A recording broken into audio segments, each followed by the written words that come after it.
Halo semua, kali ini kita akan membahas tentang sejarah suku Banjar datang ke Tembilahan, kemudian dijadikan kota dengan bahasa Banjar menjadi bahasa sehari-hari. Karena rata-rata penduduk kota Tembilahan adalah orang-orang Banjar, sehingga bahasa Banjar menjadi bahasa utama di sana.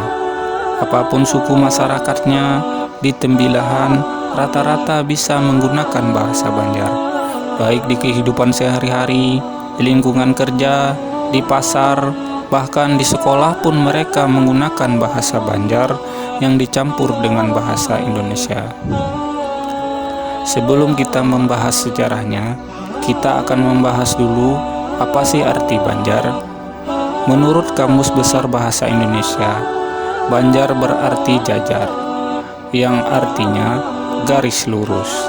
Akan tetapi, menurut orang-orang Banjar zaman dahulu, Banjar itu berarti kampung.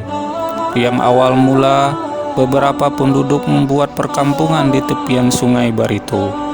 Kemudian, perkampungan ini sering dilanda pasang naik, sehingga air di daerah tersebut terasa asin, sehingga orang-orang yang tinggal di kampung itu dinamai dengan Banjarmasin, yang artinya desa atau perkampungan yang airnya asin.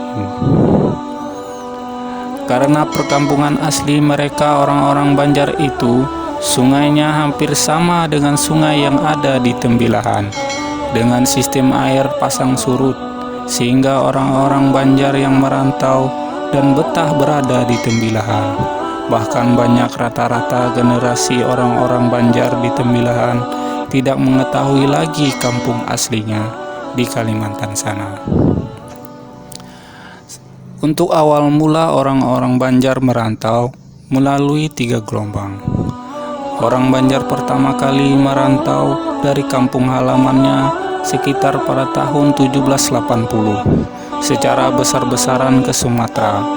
Hal ini disebabkan karena adanya perang saudara antara Pangeran Amir dengan Pangeran Tahmidullah, sehingga menyebabkan pendukung Pangeran Amir yang kalah merantau meninggalkan kampung halamannya. Jika mereka tidak merantau, maka akan dihukum mati sebagai tahanan politik, sehingga mereka pergi meninggalkan kampung halamannya. Gelombang perantau Banjar yang kedua terjadi pada tahun 1862 karena pendukung Pangeran Antasari kalah dalam perang Banjar melawan Belanda, sehingga pasukan Belanda menguasai kota Banjar di Martapura, sehingga masyarakat pun melarikan diri dari pemerintahan Belanda.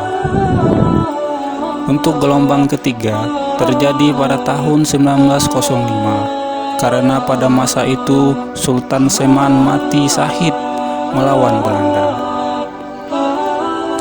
Untuk kedatangan orang Banjar sendiri di Tembilahan terjadi pada tahun 1885 di masa pemerintahan Sultan Isa yang merupakan raja dari kerajaan Indragiri yang berpusat di Rengat.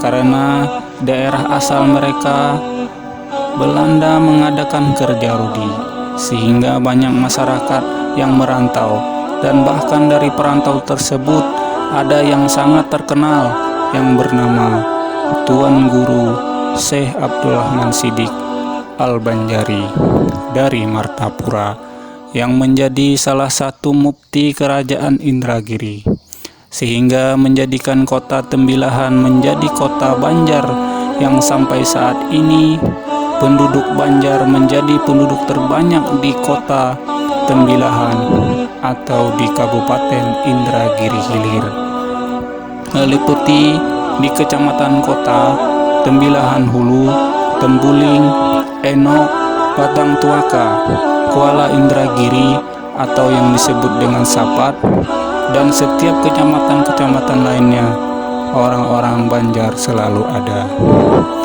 Demikianlah sejarah singkat tentang orang-orang Banjar di Tembilahan. Semoga bermanfaat. Terima kasih sudah menonton dan jangan lupa untuk di subscribe. Wassalamualaikum.